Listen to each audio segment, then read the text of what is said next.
Book of Daniel, chapter 1. In the 3rd year of the reign of Jehoiakim, king of Judah, came Nebuchadnezzar, king of Babylon, unto Jerusalem, and besieged it. And the Lord gave Jehoiakim, king of Judah, into his hand, with part of the vessels of the house of God, which he carried into the land of Shinar to the house of his God. And he brought the vessels into the treasure house of his God. And the king spake unto Ashpenaz, the master of his eunuchs, that he should bring certain of the children of Israel, and of the king's seed, and of the princes, children in whom was no blemish, but well favored, and skillful in all wisdom, and cunning in knowledge, and understanding science, and such as had ability in them to stand in the king's palace, and whom they might teach the learning and the tongue of the Chaldeans. And the king appointed them a daily provision of the king's meat, and of the wine which he drank, so nourishing them 3 years, that at the end thereof they might stand before the king. Now among these were of the children of Judah, Daniel, Hananiah, Mishael, and Azariah, unto whom the prince of the eunuchs gave names. For he gave unto Daniel the name of Belteshazzar, and to Hananiah of Shadrach, and to Mishael of Meshach, and to Azariah of Abednego. But Daniel purposed in his heart that he would not defile himself with the portion of the king's meat, nor with the wine which he drank. Therefore he requested of the prince of the eunuchs that he might not defile himself. Now God had brought Daniel into favor and tender love with the prince of the eunuchs. And the prince of the eunuchs said unto Daniel, I fear my lord the king, who hath appointed your meat and your drink. For why should he see your faces worse liking than the children which are of your sort? Then shall ye make me endanger my head to the king. Then said Daniel to Melzar, whom the prince of the eunuchs had set over Daniel, Hananiah, Mishael, and Azariah, Prove thy servants, I beseech thee, 10 days, and let them give us pulse to eat, and water to drink. Then let our countenances be looked upon before thee, and the countenance of the children that eat of the portion of the king's meat. And as thou seest, deal with thy servants. So he consented to them in this matter, and proved to them 10 days. And at the end of 10 days, their countenances appeared fairer and fatter in flesh than all the children which did eat the portion of the king's meat. Thus Melzar took away the portion of their meat and the wine that they should drink, and gave them pulse. As for these 4 children, God gave them knowledge and skill in all learning and wisdom, and Daniel had understanding in all visions and dreams. Now at the end of the days that the king had said he should bring them in, then the prince of the eunuchs brought them in before Nebuchadnezzar. And the king communed with them, and among them all was found none like Daniel, Hananiah, Mishael, and Azariah. Therefore stood they before the king.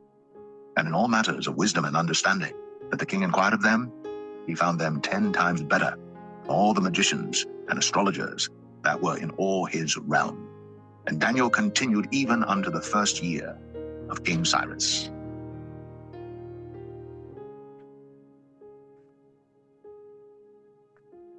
Daniel 2.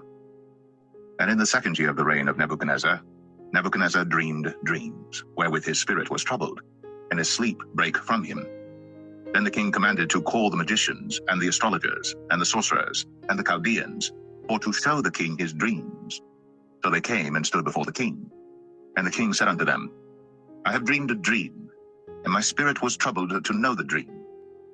Then spake the Chaldeans to the king in Syriac, O king, live forever. Tell thy servants the dream, and we will show the interpretation. The king answered and said to the Chaldeans, The thing is gone from me. If ye will not make known unto me the dream with the interpretation thereof, ye shall be cut in pieces, and your houses shall be made a dunghill. But if ye show the dream and the interpretation thereof, ye shall receive of me gifts and rewards and great honor. Therefore show me the dream and the interpretation thereof. They answered again and said, Let the king tell his servants the dream, and we will show the interpretation of it. The king answered and said, I know of certainty that ye would gain the time, because ye see the thing is gone from me. But if ye will not make known unto me the dream, there is but one decree for you. For ye have prepared lying and corrupt words to speak before me, till the time be changed. Therefore tell me the dream, and I shall know that ye can show me the interpretation thereof. The Chaldeans answered before the king and said, There is not a man upon the earth that can show the king's matter. Therefore there is no king, lord, nor ruler that asks such things at any magician or astrologer or Chaldean. And it is a rare thing that the king requireth, and there is none other that can show it before the king except the gods, whose dwelling is not with flesh. For this cause the king was angry and very furious, and commanded to destroy all the wise men of Babylon. And the decree went forth that the wise men should be slain, and they sought Daniel and his fellows to be slain. Then Daniel answered with counsel and wisdom to Arioch, the captain of the king's guard, which was gone forth to slay the wise men of Babylon. He answered and said to Arioch, the king's captain, Why is the decree so hasty from the king? Then Arioch made the thing known to Daniel. Then Daniel went in and desired of the king that he would give him time, and that he would show the king the interpretation. Then Daniel went to his house, and made the thing known to Hananiah, Mishael, and Azariah, his companions, that they would desire mercies of the God of heaven concerning the secret, that Daniel and his fellows should not perish with the rest of the wise men of Babylon. Then was the secret revealed unto Daniel in a night vision. Then Daniel blessed the God of heaven.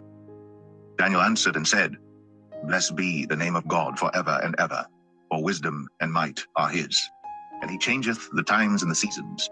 He removeth kings, and setteth up kings. He giveth wisdom unto the wise, and knowledge to them that know understanding.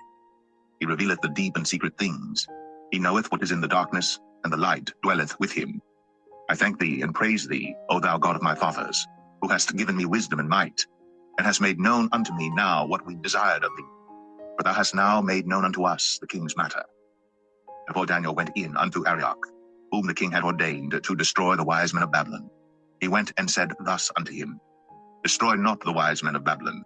Bring me in before the king, and I will show unto the king the interpretation. Then Arioch brought in Daniel before the king in haste, and said thus unto him, I have found a man of the captives of Judah, that will make known unto the king the interpretation. The king answered and said to Daniel, whose name was Belteshazzar, Art thou able to make known unto me the dream which I have seen, and the interpretation thereof? Daniel answered in the presence of the king and said, The secret which the king hath demanded, cannot the wise men, the astrologers, the magicians, the soothsayers, show unto the king?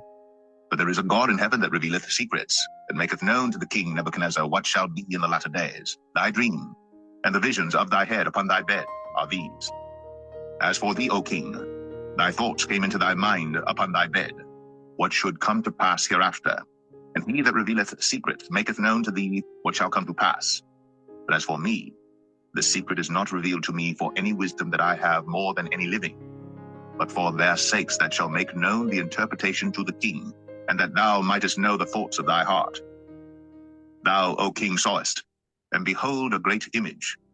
This great image, whose brightness was excellent, stood before thee, and the form thereof was terrible.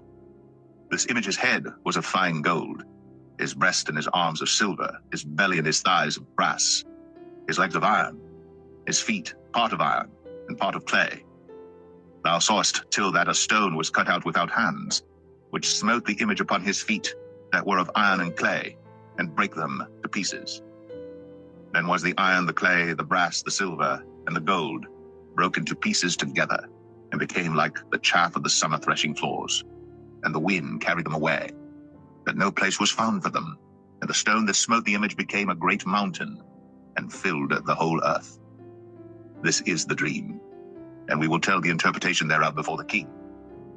Thou, O king, art a king of kings, for the God of heaven hath given thee a kingdom, power, and strength, and glory. And wheresoever the children of men dwell, the beast of the field and the fowls of the heaven hath he given into thine hand, and hath made thee ruler over them all. Thou art this head of gold. And after thee shall arise another kingdom inferior to thee, and another third kingdom of brass, which shall bear rule over all the earth. And the fourth kingdom shall be strong as iron, for as much as iron breaketh in pieces and subdueth all things, and as iron that breaketh all these, shall it break in pieces and bruise. And whereas thou sawest the feet and toes, part of potter's clay and part of iron, the kingdom shall be divided. But there shall be in it of the strength of the iron, for as much as thou sawest the iron mixed with miry clay. And as the toes of the feet were part of iron and part of clay, so the kingdom shall be partly strong and partly broken. And whereas thou sawest iron mixed with miry clay, they shall mingle themselves with the seed of men, but they shall not cleave one to another, even as iron is not mixed with clay. And in the days of these kings shall the God of heaven set up a kingdom which shall never be destroyed. And the kingdom shall not be left to other people, but it shall break in pieces and consume all these kingdoms, and it shall stand forever. For as much as thou sawest that the stone was cut out of the mountain without hands, and that it brake in pieces the iron, the brass, the clay, the silver, and the gold, the great God hath made known to the king what shall come to pass hereafter, and the dream is certain, and the interpretation thereof sure. Then the king Nebuchadnezzar fell upon his face, and worshipped Daniel, and commanded that they should offer an oblation and sweet odors unto him. The king answered unto Daniel and said, Of a truth it is that your God is a God of gods and a Lord of kings, and a revealer of secrets, seeing thou couldst reveal this secret. Then the king made Daniel a great man, and gave him many great gifts, and made him ruler over the whole province of Babylon, and chief of the governors over all the wise men of Babylon. Then Daniel requested of the king, and he set Shadrach, Meshach, and Abednego over the affairs of the province of Babylon. But Daniel sat in the gate of the king.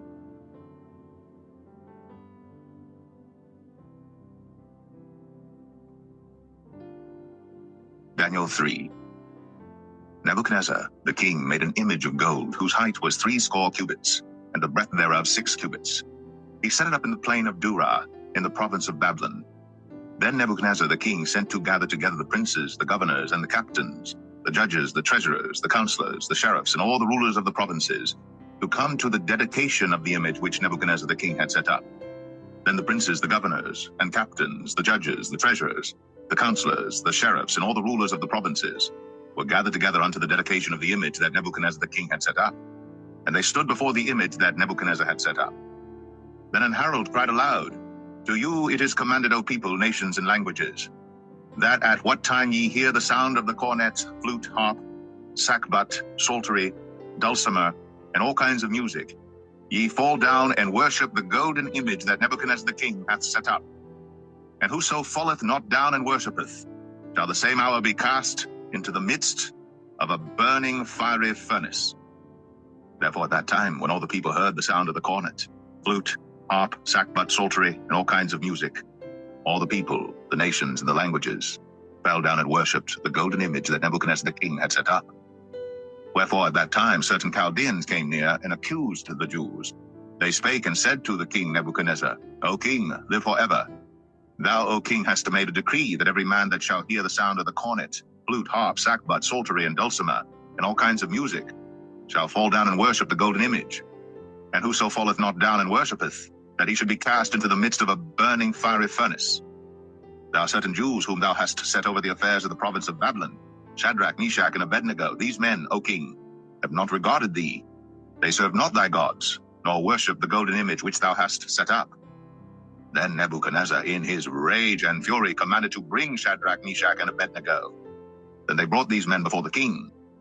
Nebuchadnezzar spake and said unto them, Is it true, O Shadrach, Meshach, and Abednego? Do not ye serve my gods, nor worship the golden image which I have set up?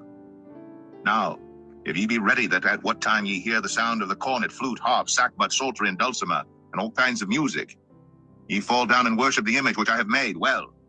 But if ye worship not, ye shall be cast the same hour into the midst of a burning fiery furnace.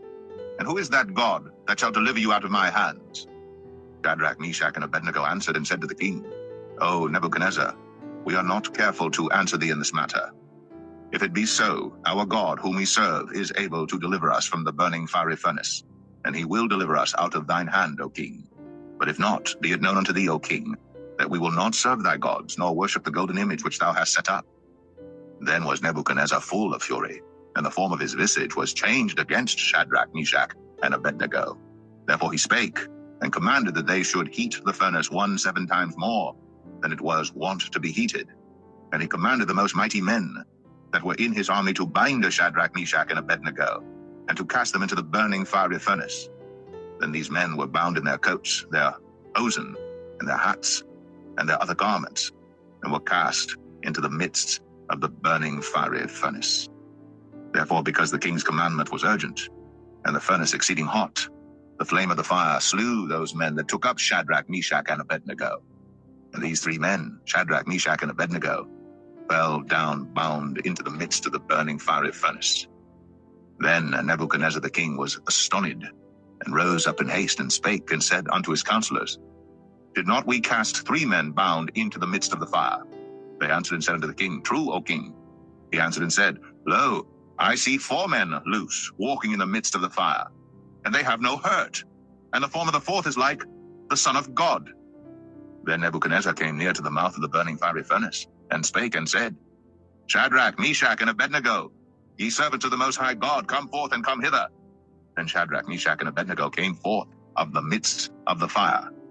And the princes, governors, and captains, and the king's counselors, being gathered together, saw these men, upon whose bodies the fire had no power, nor was an hair of their head singed, neither were their coats changed, nor the smell of fire had passed on them.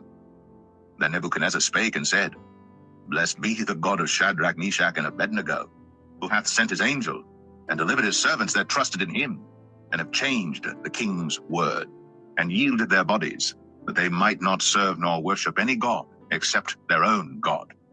Therefore I make a decree, that every people, nation, and language, which speak anything amiss against the God of Shadrach, Meshach, and Abednego, shall be cut in pieces, and their houses shall be made a dunghill, because there is no other God that can deliver after this sort. Then the king promoted Shadrach, Meshach, and Abednego in the province of Babylon,